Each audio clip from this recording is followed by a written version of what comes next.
네, 안녕하세요. 7월 23일 수요일입니다. 오늘은 추천주 리뷰 시간으로 세즐이라는 종목에 대해서 한번 알아보겠습니다. 세즐은 좀 생소하실 거예요.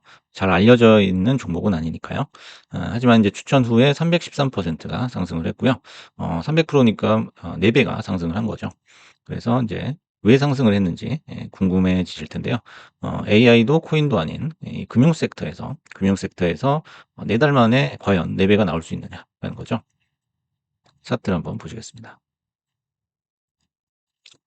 그래서 이제 이날 추천을 드렸었거든요. 3월 3일 날 추천드렸는데 관세 전쟁의 여파로 한 2달 동안은 역시 바닥에서 기었습니다. 기다가 이제 갭이 뜨면서 바로 이렇게 상승을 해서 정말 끝을 모르고 올랐죠. 그래서 186을 찍고 최근에는 좀 약간 조정을 받았습니다. 상당한 조정을 받았고 거의 3분의 1 정도 가격이 깎여 있는 그런 상태예요. 그래서 최근 이제 금융 섹터들이 여기저기서 시세를 분출하는 종목들이 나오고는 있어요. 하지만은 순전히 코인빨이다라는 거죠. 그래서 뭐 비트코인 관련 사업을 한다든지 요런 것 때문에 오르는 거지 그 사업 자체의 어떤 비즈니스 성과만으로 상승을 한 건 아니다라는 거죠, 최근에는. 하지만 세즐은 좀 다르죠. 세즐 같은 경우에는 좀 특이한 서비스를 하고 있습니다. 우리나라에는 잘 없는데 BNPL이라고 해서 Buy Now Pay Later예요. 그래서 할부 결제 관련 핀테크 기업입니다. 그래서 뭐 카드로 할부하는 뭐 균일하게 이렇게 할부하는 게 아니고 여러 가지 조건들이 있어요. 좀 더 인제 소비자들한테 유리한 조건으로 할부 서비스를 제공을 해서 그 틈새 시장을 파고든 그런 종목이라고 볼 수 있겠습니다. 그리고 최근에 인제 흑자 전환을 해 가지고 계속적으로 이렇게 수익을 늘려가고 있는 모습이에요. 그래서 재무제표 보실 때도 이렇게 매출액이나 영업이익 그다음에 순이익이 점진적으로 증가한다면 가 관심 종목에 넣어 두고 관심 있게 지켜봐야 되겠죠. 그리고 최근에 흑전을 했기 때문에 흑전을 한 이후에 그 움직임도 이렇게 살펴보면 '아 역시 주가가 오르는 종목은 다 이유가 있구나.' 이렇게 생각을 하게 됩니다. 그래서 할부 결제 관련 핀테크 기업, BNPL 기업, 세즐이 상승한 이유는 무엇인가? 한 3 가지 정도로 한번 요약을 해 봤습니다. 일단은 이제 오른쪽에서 보시듯이 이 점증하는 매출과 순이익이에요. 점진적으로 이렇게 늘어나고 있다라는 거죠. 그다음에 흑자 전환 이후에도 순이익이 계속적으로 상승을 하는데요. 굉장히 모범적인 재무제표다. 그리고 어떤 피크에 달해 있는 그런 기업들이 있어요. 돈은 잘 벌지만은 주가가 피크에 있어서 상승 여력이 상당히 제한된 그런 종목들하고 다르게 이런 흑자 전환 후에 순이익이 늘어나는 기업들은 상당한 폭발력이 있다라는 게 역시 그 개인 투자자들의 구미를 당기죠. 그래서 어떻게 보면 '진흙 속의 진주다.'라는 겁니다. 그리고 최근에는 이제 주식 분할을 했거든요. 6대 1로 주식 분할을 했고 그다음에 자사주 매입 통한 수급이 또 증가가 했습니다. 그래서 그전엔 굉장히 고가의 주식이었죠. 그다음에 이제 신용의 유동성을 활용한 틈새 시장을 공략한 비즈니스 모델의 성공이다라는 겁니다. 그래서 대표 상품인 페이인포는 소비자가 구매 가격의 4분의 1을 선결제하고 이후 2주마다 4분의 1씩 총 6주에 걸쳐서 구매 가격의 4분의 1을 추가로 결제할 수 있는 서비스다. 뭔가 좀 복잡하죠. 하지만 소비자들이 기존에 신용카드 할부를 이용하는 것보다 훨씬 좋은 면이 있기 때문에 이게 성공을 했다고 봅니다. 최근에는 또 소송 이슈가 있어요. 그래서 쇼피파이 내에 인제 진입을 해 가지고 그 안에서 인제 서비스를 했던 거죠. 쇼피파이 내에 세질만의 서비스였어요. 이 BNPL이라는 게. 근데 보니까 쇼피파이가 운영을 하다 보니까 이게 돈이 될 것 같은 거예요. 돈이 되는 것 같아요. 사람들이 많이 쓰고. 그랬더니 인제 자기들만의 방식으로 똑같은 서비스를 인제 론칭을 한 거죠. 그러면 인제 자연히 세질은 밀려나겠죠. 그래서 세질 거는 또 수수료를 별도로 부과를 해 버리고요. 그렇게 인제 차별을 두다 보니까 세질이 쇼피파이를 상대로 인제 단독점 소송을 걸었다고 합니다. 그래서 요 소송 결과도 한번 지켜봐야 될 것 같아요. 그러면은 이제 세즐 4 배로 마무리된 세즐이 어떤 차트의 움직임을 보였는지 한번 자세히 알아보겠습니다. 그래서 좀 복잡한데요. 하나씩 천천히 살펴보겠습니다. 일단 6분의 1, 6대 1 액면 분할 이전에는 한 주당 너무 고가였죠. 그래서 요때 기준으로 보면은 뭐 $400가 넘어갔겠죠. 하지만 인제 한 주당 너무 고가에 관심도 없는 섹터였어요. 사실 뭐 IT 쪽에 관심이 제일 많지 이런 쪽은 관심이 없죠, 사람들이. 그리고 인제 잘 소개도 안 됐던 그런 종목이었습니다. 그러다가 인제 한번 이렇게 20선 위로 올라오고 조정을 받을 때쯤에 한번 제가 추천을 드렸습니다. 그래서 인제 "맛보기 자리다."라고 했는데요.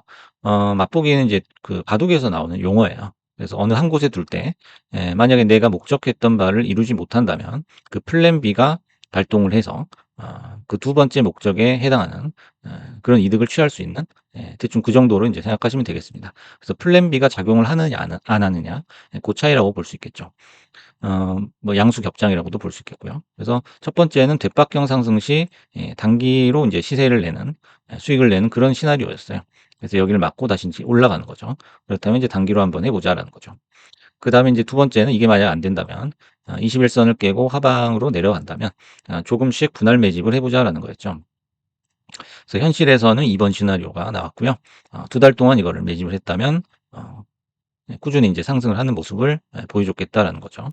그래서 계속적인 수익권을 인제 여기서부터는 유지를 하게 되겠죠. 그러면서 불타기를 하는데 거북이처럼 인제 하루하루 쪼금씩 매수를 한다라는 설명입니다. 그래서 이제 1 분기 실적이 서프라이즈로 나오면서 엄청난 갭이 한번 떴습니다. 50% 가까운 갭이 떠 가지고 상승을 했거든요. 그래서 요런 것들을 여러분들이 잘 찾아보셔야 된다라는 거죠. 그래서 이렇게 급상승을 하게 되면 '이거 떨어지면 어떡하지?' 하고 '너무 고가인데.' 하면서 못 잡는 경우가 있는데 요런 게 상당한 또 추가 시세를 낼 수가 있는 거죠. 그래서 '난 이제 시작한다. 이제 시작할게.'라는 그런 시그널이다라고 볼 수 있습니다. 거래대금이 이렇게 막대기를 이렇게 하나 세워 버리죠. 거래대금이 폭등하면서 주가가 이렇게 다른 레벨로 올라서면 그때서부터 인제 새로운 세계죠. 그래서 인제 5 일선, 21 선 그러니까 이격이 평행하면서 이렇게 쭉 올라갑니다. 서로 붙지 않고 평행하면서 올라간다라는 거는 앞으로도 파동 없이 일방적인 상승을 하겠다라는 거죠. 그래서 요거보다는 좀 약하지만 역시 인제 상승을 하는 모습이 이런 식으로 올랐다 내렸다 21선 맞고 다시 오르고 요런 파동형으로 이렇게 올라가는 거죠. 고거는 인제 요거보다는 약하다고 볼 수가 있겠습니다. 요건 그냥 뭐 노빠꾸로 올려 버리는 거니깐요. 그래서 인제 쭉 올라가다가 어디서 인제 팔아야 되나 요거를 인제 많이 물어보시는데요. 다시 한번 보겠습니다. 인제 "안 하던 짓을 하면은 시세의 끝무렵이다."라는 거죠. 그래서 여기 보시면은 한번 인제 올라갔다 내려왔지만은 이걸 제외하고는 거의 다 5 일선 근처에서 쭉 예 5 일선, 21 선 간 이격이 좁혀지지도 않고 계속 올라가고 있는 거죠. 하지만 인제 위에서 장대 음봉이 하나 나오게 됩니다. 장대 음봉이 하나 나오게 돼요. 요 캔들 같은 경우에도 인제 밑꼬리가 달려 있는데 장중에는 장대 음봉이었어요. 하지만 이게 종가로 그렇게 마무리가 된 게 아니기 때문에 더 간 거거든요. 하지만 여기는 종가가 장대 음봉으로 마무리가 돼 버렸습니다. 자 그다음에는 인제 계단식 하방 캔들이 나와요. 이렇게 올라가는 게 인제 계단식 캔들인데 요게 인제 거꾸로 나오게 되는 거죠. 그렇게 되면 인제 거의 여기서는 뭐 '다 던져야 된다.'라는 게 맞습니다. 수익 실현해야 되는 거죠. 그다음에 인제 21 선을 하방으로 침범하면서 음봉이 하나 더 나오는 그런 모습이 연출이 된 거죠. 근데 여기서 인제 그대로 뭐 여기까지 내려오는 게 아니고 또 한 번 튀는 거죠. 우리가 기술적 반등이라고 하는데 그 기술적 반등은 왜 나오느냐. 한번 고거에 대해서 짚어보면요. 요게 인제 어디까지 내려오나 그리고 반등이 언제 나오나 요거를 보고 있는 그룹이 있다라는 거예요. 그래서 우리는 항상 올라갈 때만 사려고 대부분의 사람들이 보고 있지만 요런 낙주를 기다리는 사람도 많다라는 거죠. 그런 그룹들이 있습니다. 그분들은 대부분 주식을 잘하겠죠. 그래서 보고 있는 그룹들이 사게 된다라는 거죠. 그래서 이게 반등을 하게 되면 개미들이 따라 붙는데 거기서 인제 팔아먹자라는 거죠. 그래서 어차피 맞고 떨어지기 때문에 예 21 선을 맞으면은 정수리 맞고 떨어진다라고 하죠. 여기서 털면 되겠다라는 겁니다. 그러면 인제 그 이후에는 어떻게 갈 것이냐라는 거죠. 요 움직임은 사실상 그 테슬라가 480 에서 떨어질 때 모습하고 비슷해요. 하지만 이제 테슬라하고는 근본적으로 또 인제 그 펀더멘털 다른 기업이기 때문에 요건 이제 어떻게 될지 모르겠지만 제가 봤을 때는 통통 튀기면서 여기서 이렇게 파동이 나오겠죠. 튀기면서 이평선들은 또 이평선대로 서로 수렴을 할 것 같습니다. 그러면서 캔들은 그 수렴하는 그 선에 맞춰서 횡보 또는 하락을 할 것이다라는 거죠. 그래서 인제 관심 종목에만 넣어 두고 다른 종목으로 환승할 시기다라는 거죠.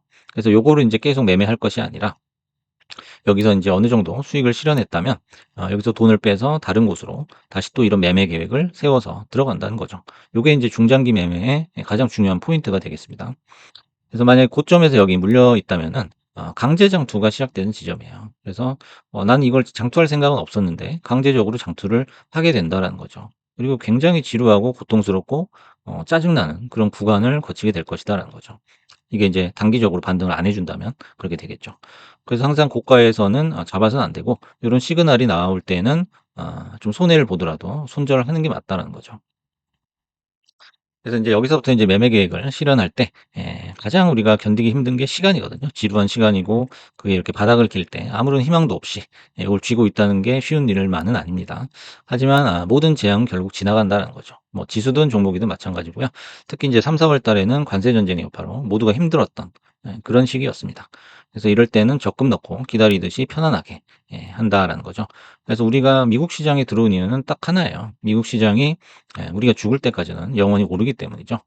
그게 만약 없다면 세금도 비싸고 수수료도 비싸고 환전 수수료도 있는 미국장의 종목들을 건드릴 이유가 없습니다. 오로지 이거 하나예요. 미장은 무조건 완만한 상승을 한다라는 거죠. 그래서 인제 공포를 조장하는 매크로 뉴스들이 많습니다. 뭐 여러 가지 요소들이 있죠. 금리도 있고 관세도 있고 뭐 연준 관련 뉴스도 있고 뭐 실적 관련 뉴스도 있고 많습니다. 그런 뉴스들을 최대한 덜 보는 게 낫다라는 거죠. 그래서 아예 안 볼 수는 없기 때문에 콤팩트하게 뭐 헤드라인 정도만 이렇게 체크하고 넘어가는 정도가 좋다라는 겁니다. 그리고 마지막으로 인제 제가 요 검정색 선을 하나 그어 놨는데요. 요거를 제가 이름을 마그네틱 라인으로 지어 봤어요.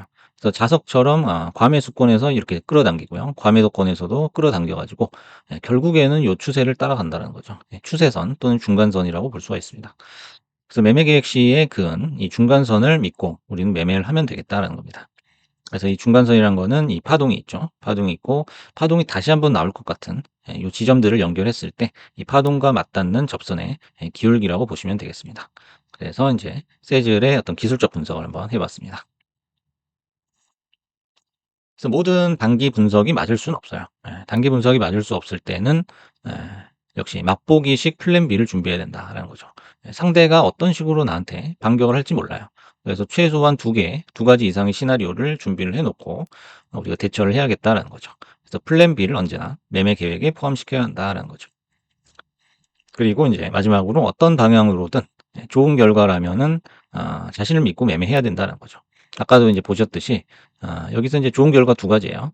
이렇게 상승을 하든지 아니면 바닥을 기고 나서 인제 좀 시간이 지나서 상승을 하든지 둘 다 어차피 장기 결과는 상승이거든요. 그러면은 내가 분석을 했던 그 매매 계획을 믿어야 된다라는 거죠. 그래서 만약에 자신을 믿지 못한다면 평생 살 걸, 팔 걸 이런 껄무새로 전락할 수밖에 없다라는 거죠.